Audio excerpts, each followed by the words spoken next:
बीडमध्ये पाण्याचा पाऊस खूप महापूर आला त्यावेळेस. त्याच्यामध्ये काहींचे गाई म्हैस सोयाबीन असं मी स्वतः तिथे गेलो म्हणून मला सगळं आठवत आहे तिथं.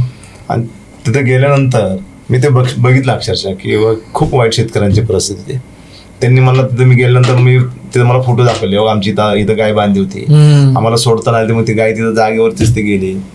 मग अचानक पाणी आल्यामुळं तो त्या धाराशिवच्या ठिकाणी शेतकऱ्यांचा मोठा आघात झाला तिथं.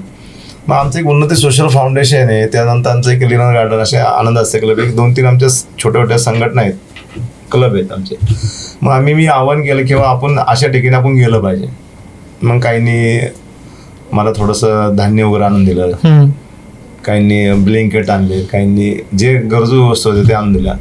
मग आम्ही उन्नती सोशल फाउंडेशन 5 लाखाचं आम्ही डिक्लेअर केलं होतं की 5 लाख रुपये आपण तिथं शेतकऱ्यांना मदत करू, एक तर धान्याच्या रूपात करू किंवा आता चारा वैरणी सुका तिथं पाऊस पडल्यामुळे तिथं वैरणीचा हाल झालं, गुरांचे हाल झाले.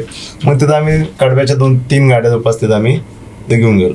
मग असं आणि ज्या ठिकाणी आम्ही गेलो बांधावरती त्यांची परिस्थिती होती शेतकऱ्यांची, त्या ठिकाणी आम्ही स्वतः जाऊन त्यांना आम्ही ते मदतीचा एक छोटासा हात तिथं मदत केली. थोडक्यात किती शेतकऱ्यांना मदत केली असेल तुम्ही? कमीत कमी 200 लोकांना तिथं किट्स दिले. 1 महिन्याचं त्यांना आम्ही थोडं त्यांना अन्नधान्याचा एक प्रयत्न केला. स्कूलमध्ये आम्ही बुट्स वगैरे दिले, त्यांना वया पुस्तकांचं थोडंसं ते मदत केली तिथं. तर ते तिथं गेल्यानंतर आम्हाला ते खूप वाईट वाटलं मला ॲक्च्युली, कारण मी शेतकरी आहे आणि शेतकऱ्याची अवस्था काय असते. आता आम्ही शेतकरी कुटुंबातलेच आहोत. आता आम्ही थोडंसं कन्स्ट्रक्शन लाईनमध्ये किंवा बिझनेसमध्ये आल्यामुळे तर आम्हाला त्याचं पण जाणीव आहे, शेतकऱ्याची आम्हाला जाणीव आहे. त्या जाणीवतून आम्हाला मदत करणं मनापासून वाटलं आणि मी स्वतः तिथं गेलो की कुणाला दिले नाही किंवा हे घ्या धान्य आणि वाटा तिथं असं नाही केलं. आम्ही प्रत्येक घरी जाऊन ते किट्स देण्याचा आम्ही प्रयत्न केला.